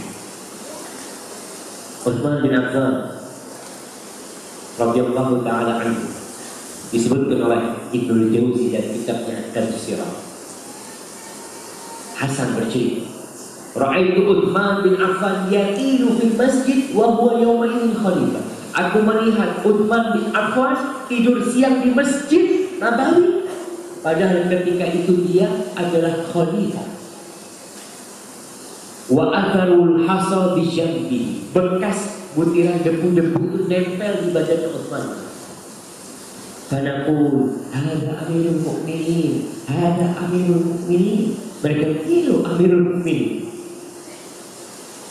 Maka kadang-kadang kita perlu membuat jiwa kita yang sombong diri rendah dengan melakukan tindakan antum yang biasa naik mobil-mobil mewah, sekali-kali naik mikrolet.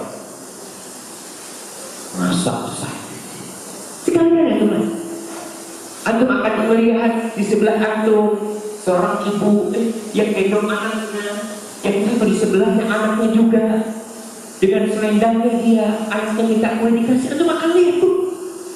Supaya tidak sombong dalam kehidupan ini, supaya antum sadar di sekitar kita banyak orang-orang yang butuh bantuan. Tapi kalau antum biasa dengan mobil mewah, kadang-kadang kesombongan itu akan terus disirami.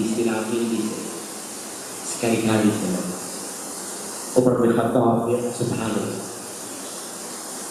ketika dia masuk ke Masjidil Aqsa, melewati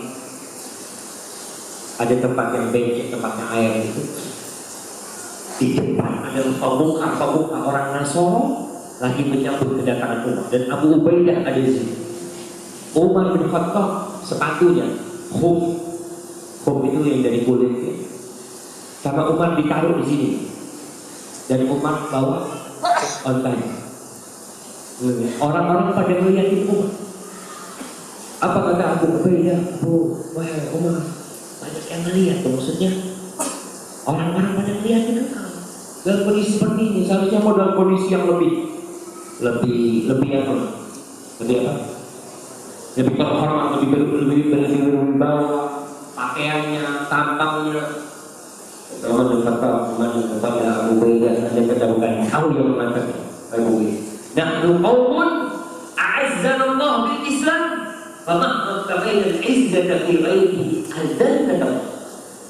Kita adalah satu masyarakat, satu kaum yang Allah muliakan karena Islam. Anda kita cari kehormatan, cari kemuliaan selain di Islam, Allah akan hinakan. Maka para jemaah, kemuliaan itu ada dalam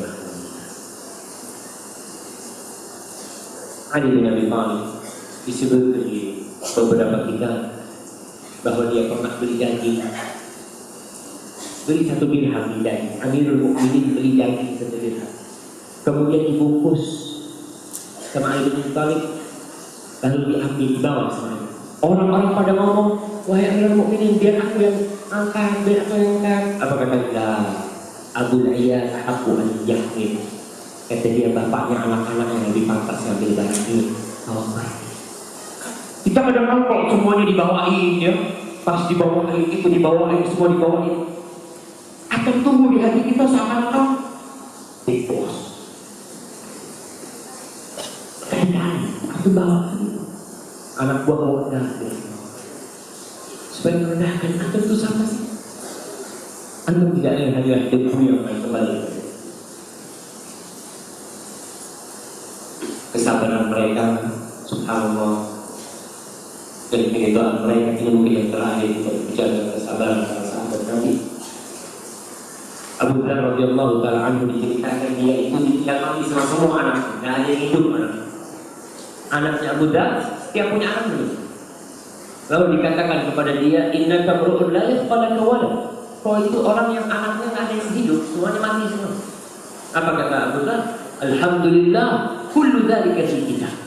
Segala puji bagi Allah, semua itu sudah Allah tentukan. Alhamdulillah alladzi ya'khudhuhu bidaril fana wa yadkhiluhu bidaril baqa. Alhamdulillah, segala puji bagi Allah yang mengambil mereka di dunia fana untuk menyimpan mereka dan menabung mereka di alam baka. Terima di depan Allah Subhanahu wa Ta'ala apapun yang terjadi. Apa faedah kita mencintai orang-orang soleh? Ikut juga bersoleh. Al-Imam Syafi'i. Siapa yang tidak kenal dengan Imam Syafi'i? Imam Syafi'i meninggal tahun berapa? Yang kasih hadiah. Imam Ahli Sunnah wal Jamaah Muhammad ibn Idris Asy-Syafi'i, muridnya Imam Malik, gurunya Imam Ahmad bin Hanbal. Meninggal tahun berapa dia? Masya Allah, yang jauh tuh. Berapa? 150 Hijriah. Masya Allah. Ada kasih ini ya, karena itu lahirnya. Nah, dari sini. Ya. 204, Masya Allah. Ini di belakang. Nah, jadi 150 lahir, 204 meninggal. Apa kata Imam Syafi'i yang kitabnya sampai hari ini dibaca?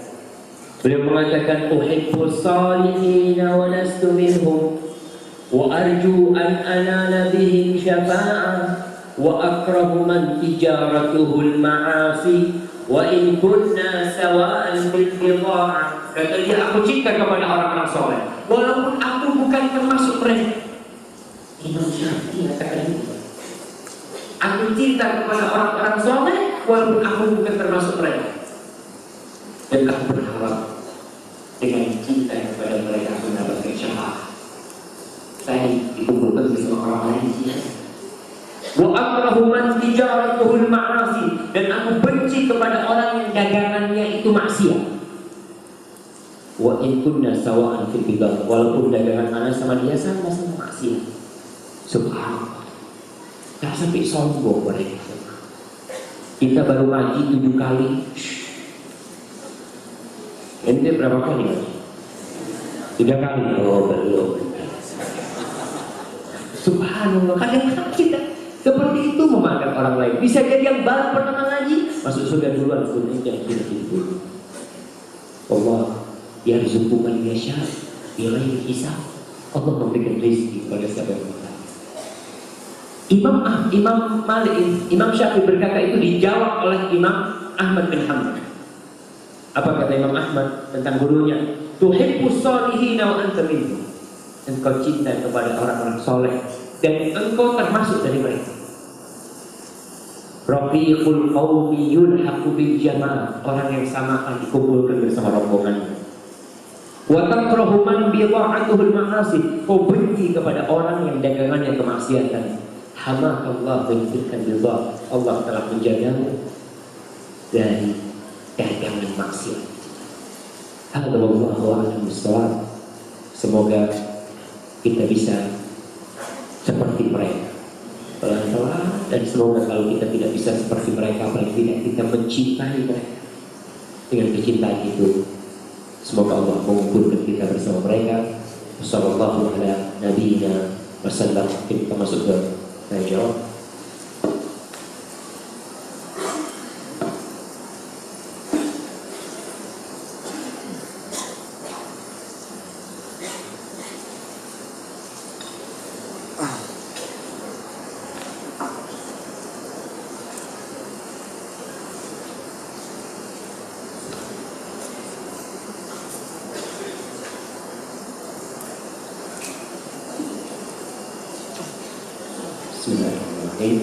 Assalamualaikum warahmatullahi wabarakatuh. Pak Ustaz, apakah seorang ibu rumah tangga bisa mencapai derajatnya seperti sahabat Rasulullah? Kalau menurut Rasulullah, jangan dikosongin. Tulis sallallahu alaihi wasallam. Orang yang tentara, salah satunya adalah orang yang kalau nama Nabi disebutkan alaihi salatu wasallam, dia tidak bersolawat. Itu tanda kita sudah sementara hidupnya di dunia. Apakah dalam kehidupan sehari-hari yang akhlaknya bisa dirasakan orang sekitarnya? Subhanallah. Para sahabat Nabi itu menjadi cahaya di mana mereka berada. Menjadi cahaya. Kalau ada sahabat Nabi di kampung situ, maka akan terang kampungnya. Ada sahabat Nabi di Kufah, terang negeri Kufah. Di Basrah, terang negeri Basrah. Di Syam, Masya Allah. Karena mereka tidak hanya memberikan manfaat kepada diri sendiri, tapi memberikan manfaat kepada orang lain. Ketika Nabi SAW ditanya tentang ahabbun nas, siapakah manusia yang paling dicintai Allah? Anfa'uhum linnas. Orang yang paling dicintai Allah adalah orang yang paling bermanfaat buat orang lain. Maka ibu kalau ingin mencapai derajatnya para sahabat Rasulullah SAW, tiru mereka. Punya rezeki, bagi sama tetangga, salam ketika berjumpa dengan mereka, berkunjung ke tempat mereka, ada yang sakit dikunjungi, kemudian mereka meninggal kita takziah, agar mereka merasakan. Jadi muslim itu tidak tertutup. Salah satu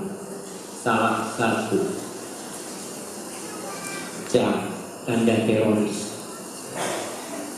yang pertama kontrak, betul. Alhamdulillah. Oh ini kontrak nih, hati-hati nih. Yang buatan kontrak. Jadi gimana, sudah harus punya rumah sendiri? Ya enggak, maksudnya jenggoten kontrak tertutup. Biasanya tidak mau bergaul dengan mulai tertutup dia. Apa sih yang disembunyikan oleh seorang muslim? Apakah ada ajaran Islam yang disembunyikan dari Al-Quranul Karim? Nggak ada. Kalau orang-orang mau melihat agama kita ini, Quran kita ini dicetak jutaan kali kau baca, artinya juga ada. Mau pakai bahasa juga ada. Itu agama itu. Nggak ada yang kita sembunyikan tentang agama kita ini. Jadi ibu berusaha untuk baikkan sama tetangga, bersabar. Kalau sudah bergaul sama tetangga akan terjadi gesekan, dan gesekan itu biasa. Jangan gara-gara tetangga ngomong gak enak, aduh aku gak mau kesana lagi. Jangan. Kalau ibu gak mau gesekan, mungkin hidup di hutan nih, tapi tetap bergesekan dengan macan. Tapi alhamdulillah gesekannya kita sama manusia. Alhamdulillah. Dan cari alasan kenapa dia kok berubah umpamanya. Kadang-kadang kita lihat suatu kali anak kok berubah, ada apa maksudnya? Coba tanyakan kepada dia. Kadang enggak ada masalahnya.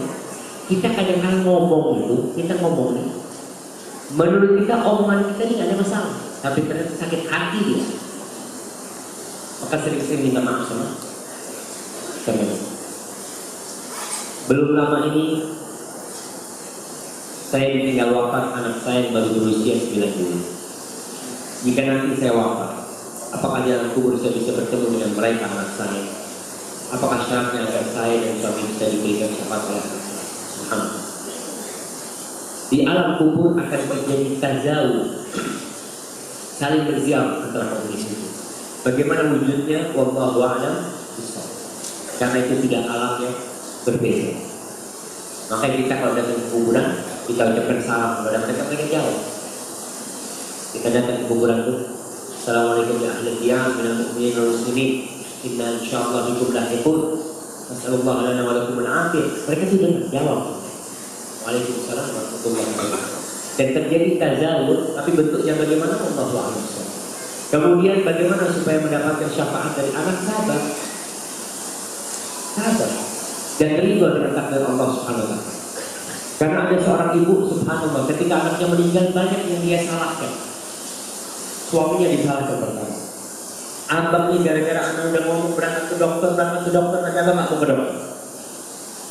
Udah ke dokter, anak kan udah ngomong sama bukan dokter yang itu, dokter yang ribut semua di sana. Apakah kalau dia marah anaknya bisa hidup lagi? Tidak bisa. Maka katakan qadarullah wa ma syaa. Katakan inna lillahi wa inna ilaihi raji'un. Allahumma ajurni fi musibati wa akhlif li khairan minha. Bagaimana kiat-kiatnya untuk selalu ada di jalan seperti mereka yang terdahulu? Rasulullah SAW dan sahabat. Anak-anak kayak begitu. Ini yang nulis nih. SAW yang ditulis lagi. Masa yang lainnya bagaimana nggak disingkat? Di jalan nggak disingkat, mereka tidak disingkat, yang tidak disingkat, pas doa disingkat. Subhanallah. Ini orang-orang yang benar-benar tersara dalam hidup. Katakan sallallahu alaihi. Makanya anak larang dia hadir ketika Ustaz Syafiq. Anak ngomong apa? Apa anak ngomporin supaya durhaka sama suaminya? Subhanallah, hati-hati dulu. Dengerin sekarang. Jadi ibu kalau ingin suaminya benar, yang pertama doa, yang kedua introspeksi diri. Perbaiki diri ibu, bagaimana menghadapi suaminya. Jangan sok, jangan sombong. Jangan merasa lebih baik dari suaminya. Mungkin suaminya punya amalan yang ibu nggak tahu. Sampai diceritakan ada seorang salah yang dia itu puasa tiap hari, istrinya nggak tahu. Dia itu tiap hari pagi dikasih bekal sama istrinya buat dimakan di jalan. Kan banyak orang tak sarapan ya, kadang-kadang makannya makan siang. Itu dikasih makanan untuk dimakan di jalan. Di tengah jalan itu makanan disedekahkan sama dia. Sampai pasar tempat kerja dia, orang-orang berpikir dia sudah makan di rumah. Gak ada yang tahu sampai mati. Subhanallah. Kecuali kalau Allah ingin menampakkan kebaikan itu. Jadi ibu jangan merasa lebih baik, doakan suami. Kemudian setelah itu, cara memberitahu suami itu dengan baik-baik, tanya, nah aku ada sesuatu yang aku sampaikan, mungkin abang ngerti nih, bukan masalah sholat. Mau suaminya nggak sholat ke masjid, bang pahala sholat di masjid itu pahalanya berapa sih bang? Ya kok kurang ngerti bang? Oh, sini, mana kasih tahu. Jadi nih, sholat di rumah itu pahalanya 1, kalau di masjid 27. Kemudian langkah ke masjid itu diangkat derajatnya. Gitu tuh, ngerti udah? Ngerti ya, alhamdulillah, makasih bang ya. Abang nggak ke masjid. Kan suami itu masya Allah gitu ya. Ilmunya banyak, amalnya kadang-kadang masya Allah. Ya anda harus sabar, pelan-pelan gitu. Dan kalau suami marah jangan dijawab, pelan kalau dijawab. Kalau suami marah katakan astagfirullah, astagfirullah, dia bukan yang salah. Maaf. Dan suami kayak gitu, apa-apa. Kalau istrinya lagi marah, nggak perlu keluar tuh ayat-ayat. Nggak perlu. Nih, ya orang lagi marah keluar ayat, dia akan ngomong, ini berapa ayat yang dia apa? Anak lebih banyak kan ayatnya, berantem ayat akhirnya. Nah, jadi ketika istri, saya bukan menganjurkan ibu marah, angkat suara, nggak boleh. Tapi posisi bapak. Kan tadi sudah saling melengkapi ya kekurangan. Istri lagi marah, diam. Rasulullah SAW istrinya marah, angkat suara, diam. Karena kalau saling marah nggak akan ketemu. Tidak akan. Allah begitu.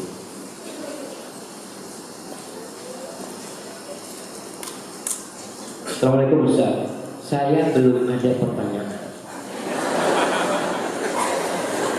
Tapi saya minta dibantu doa supaya Allah SWT angkat penyakit saya, tidak berhenti saya selalu berikhtiar. Makasih banyak kalau tidak ya kita minta dengan nama Allah Al-Husna dan sifat-sifat Allah yang mulia agar Allah menyembuhkan ibu yang bertanya ini dan menyembuhkan seluruh keluarga kita dari penyakit-penyakit tersebut.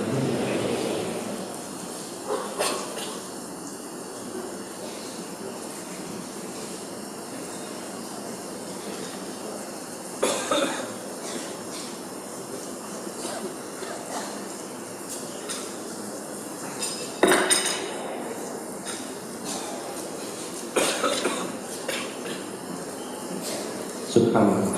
Ini sebuah pertanyaan, Ustaz. Alhamdulillah, Anda baru hijrah dan mengamalkan salah ini. Mudah-mudahan ini juga dari Allah Azza wa Jalla. Tapi sebelum hijrah Anda pernah melakukan maksiat, zina dan lain-lainnya. Bagaimana cara Anda bertobat kepada Allah Azza wa Jalla? Apakah dengan sholat 2 rakaat dan bagaimana agar taubat Anda bisa menjadi taubat dan nasuha? Mohon penjelasannya dan nasihatnya Ustaz. Berkaitan dengan orang yang pernah melakukan dosa-dosa besar, maka yang harus dia tahu, Allah mengatakan man ya'mal su'an yujza bihi wa la yajid lahu min dunillahi waliyyan wa la nasira. Barang siapa yang berbuat dosa pasti dibahas.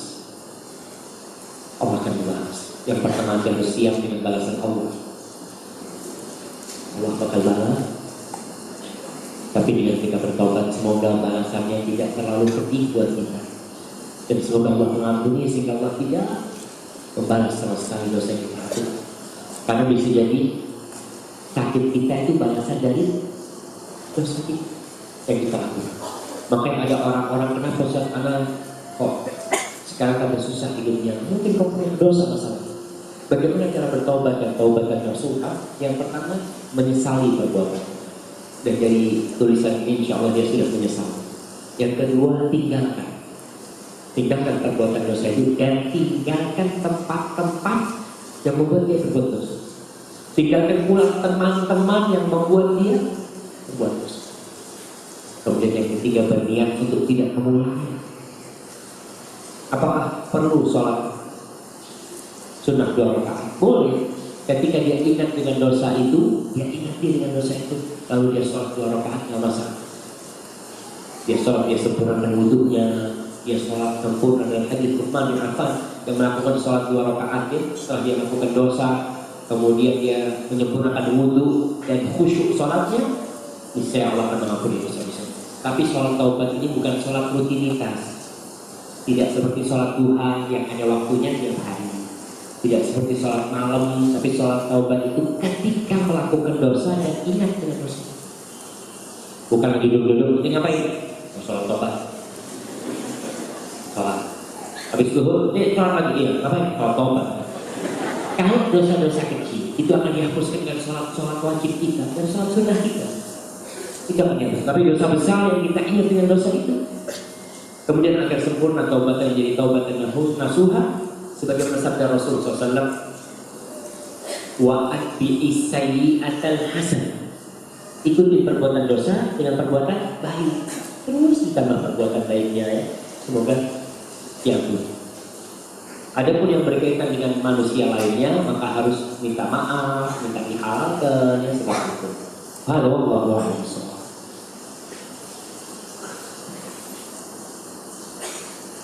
Nah, subhanallah.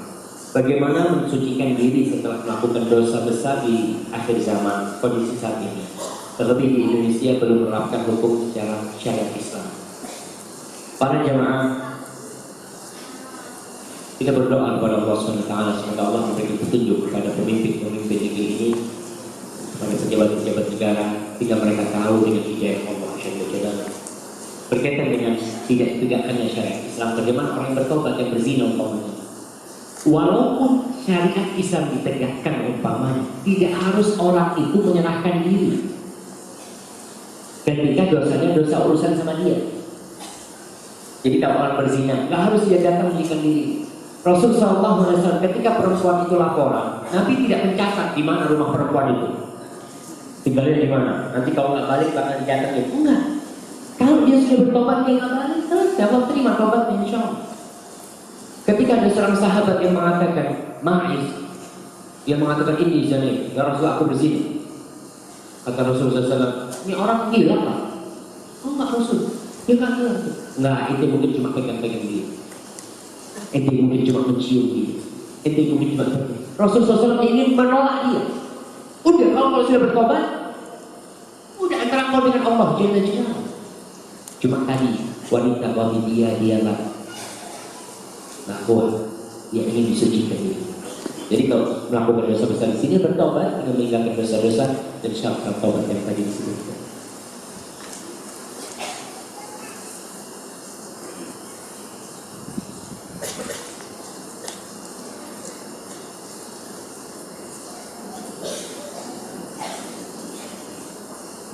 Seringkali saat baca Al-Quran, hadis, buku-buku tentang kebesaran Allah, tentang Rasulullah, tulis Sallallahu Alaihi Wasallam, tentang sahabat, maka ini menangis.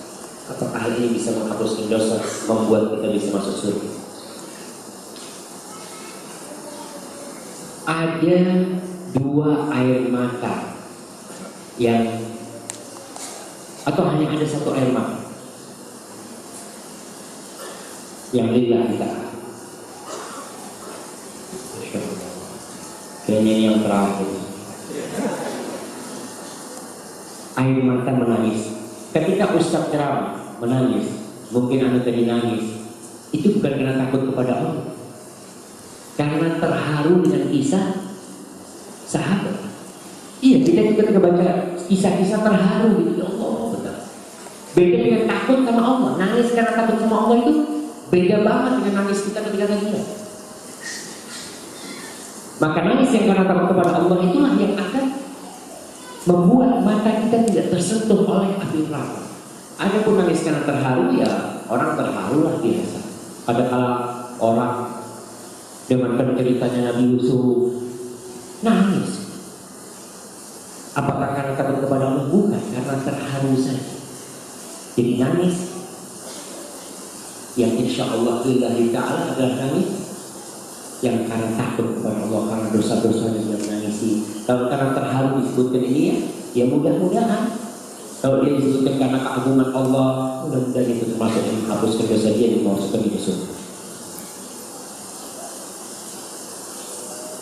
Saya mempunyai suami yang tidak sholat. Saya sudah sering berusaha untuk mengajak, tetapi tidak ada respon dari kami sampai harus saya lakukan. Subhanallah. Perbaiki suami. Karena yang pertama itu pilihan ibu.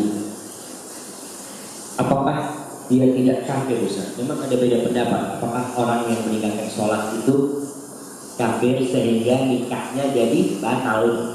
Kalau dihukumi kafir, nikahnya jadi kalau dalam mazhab Ahmad bin Hanbal memang ada mazhab yang seperti itu.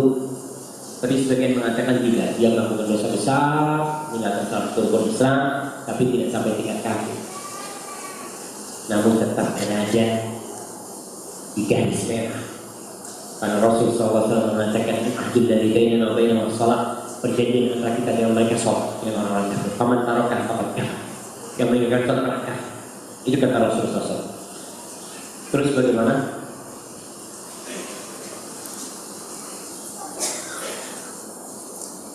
Baik.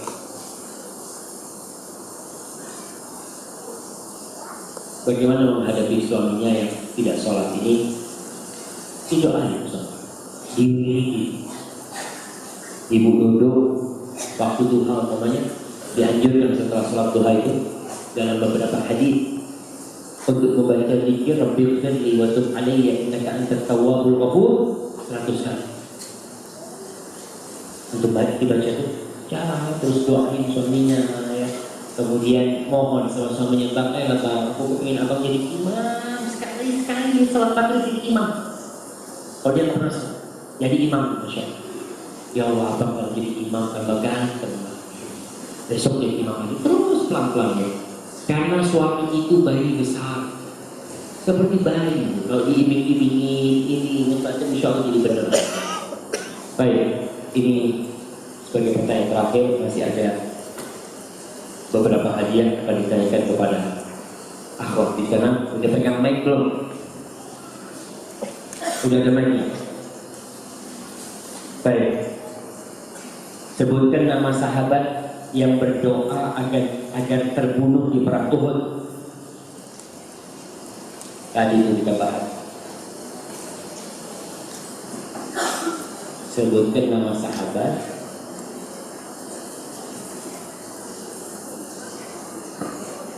Abdullah bin Jahsh. Masya Allah. Kasih nilai besar. Ada? Oh sudah ada di sana ada. Laki-laki ini hadir. Masya Allah. Baik, pertanyaan selanjutnya.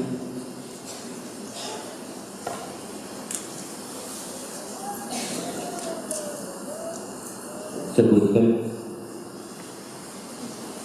nama sahabat Nabi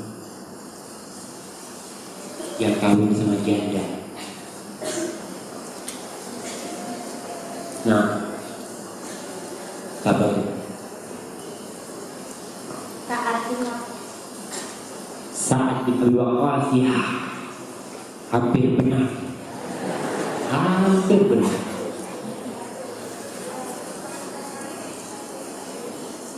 Baik, ada yang lainnya? Waalaikumsalam. Jabir bin Abdullah radhiyallahu ta'ala. Baik, pertanyaan terakhir buat ibu. Sebutkan 5 hal yang disenangi sama suami. Apa?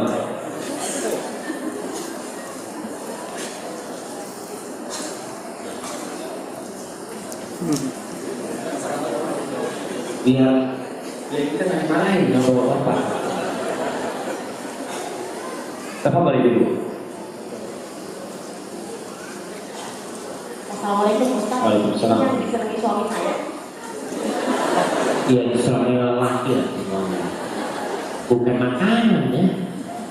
Sikap yang diinginkan. Oleh nggak apa-apa. Yang ibu lihat suami ibu suka dari ibu apa? Menjalankan apa yang diperintahkan dan menjauhi larangan agama Allah. Satu, Ya, kemudian menutup aurat sesuai menutup aurat ya. dua. Itu kan sama, menurut Allah kan melaksanakan perintah Allah. Melayani suami dengan baik, Melayani suami, sabar, penghargaan terhadap suami, menghargai suami, selalu lembut. lembut dalam berkata. Tuh, jangan kasar misalnya gitu. Baik, barakallahu fikum, yang itu sebagai penutup dari kajian kita pada saat ini. Kalau dikenal oleh Allah Jalla Jalaluhu, kalau ada kesalahan yang kurang berkenan juga dari diri saya sendiri, Allah dan Rasul membebaskan dari kesalahan itu. Wassalamualaikum warahmatullahi wabarakatuh. Assalamualaikum warahmatullahi wabarakatuh.